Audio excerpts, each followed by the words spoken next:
Hey YouTube, what's up? Today, I wanted to show you guys how to do Sin's Kara Super out of any of his specials. I didn't see a lot of people on YouTube talking about how to do this. A lot of people are talking about how good it is and the implications of it on his place in the meta or whatever. But not a lot of people actually telling you how to do it. So at first I thought this would be like super hard, and that like maybe I don't even want to go for it because I'm not that good at like execution or combos and such in fighting games a lot. I'm not that kind of player.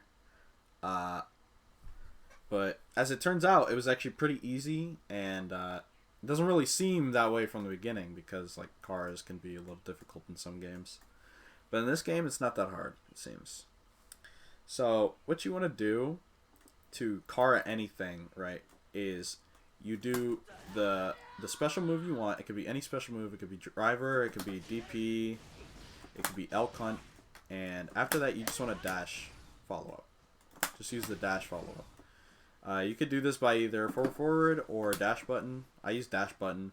I think it's just easier in general. Just dash button everything in this game. And during the startup frames of the dash, you want to do your super input. So for this example, we're going to be doing double quarter circle forward punch. We're going to be doing his Tyrant Rave super in this example. So it's actually pretty easy if you do it in kind of a way where you blend your follow-up input with the super, if that makes sense. So for example, we just do his little B&B right here, and then his follow-up, you know, you want the extra damage, so you're going to do the follow-up. You do this, and you only have to press the H button to do the follow-up. You don't have to do any motion input, but I like to do a quarter circle forward motion on his follow-up because when you do that, it's the first quarter circle forward in his super. And you could just do quarter circle forward dash punch, and it's the rest of the super. Now this makes it like pretty much brain dead easy. Like anybody could do this, right? Basically, with that kind of I guess like I don't know if you would call that an input shortcut, but it's kind of an input cheat code or whatever. I missed it. Well, either way, it's pretty easy to do it with this input. However, I've noticed sometimes it just doesn't work. Like there, for me, it just doesn't work. I don't know why. If you look at my inputs, it seems that I did, you know, quarter circle forward, S for the follow-up there. And then I do another quarter circle. Well, maybe I went back. No, I did another quarter circle, so I don't know.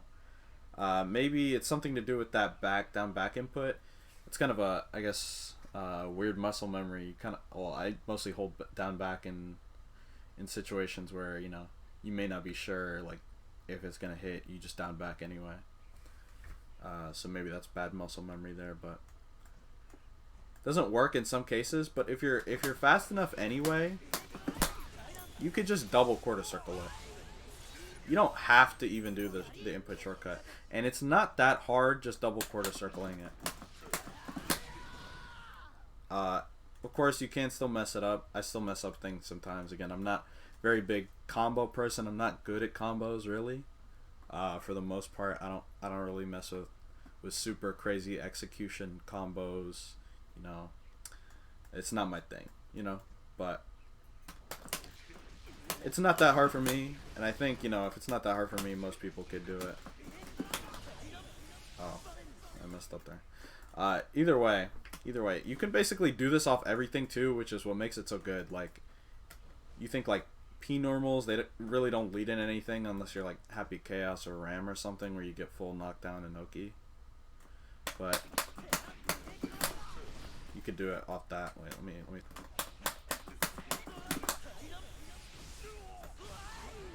As you can see there, that was super scuffed. That was kind of fucked up, but you know, it still works. It's like, you get the idea. You know, you can go into Beak Driver from that, and from Beak Driver you can basically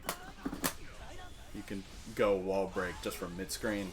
And 140 damage on Nago off of punch buttons is kind of like, you know, that's nothing to scoff at. You know, you go 2K 2D.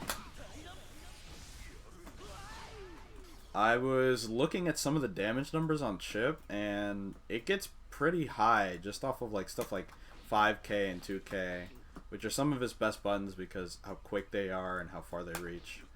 Like imagine like 50% on Chip from this far away. Like, that's a little ridiculous. So yeah, I think this is actually something that a lot of sim players would want to figure out and get used to, because I feel like with meter, this character is like a little ridiculous. Without meter, you know, I mean, it's like some of his like longer range pokes are a little slow. This is punishable on hit. It's like, you know, some things are not as good if you don't have like stamina gauge or like tension to work with. But with both or one, his like damage is like, his damage is pretty like sizable. Even that, like 2K 2D, and that is like, it's not nothing, is what I'm saying. So yeah, that's pretty much it.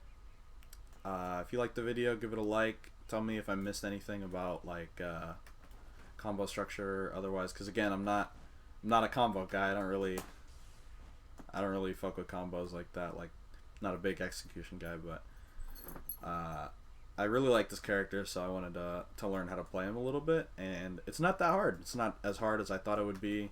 It's not as hard as other people would make it seem, just saying like, oh, it's a car input. Like, I couldn't do Pot's car input for like an hour trying it, but I tried this, and in the first 20 minutes I basically got it down.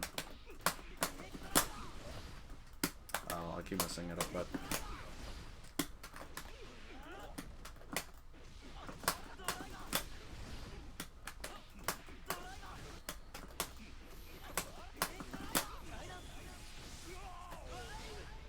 another thing is his super is kind of like weird.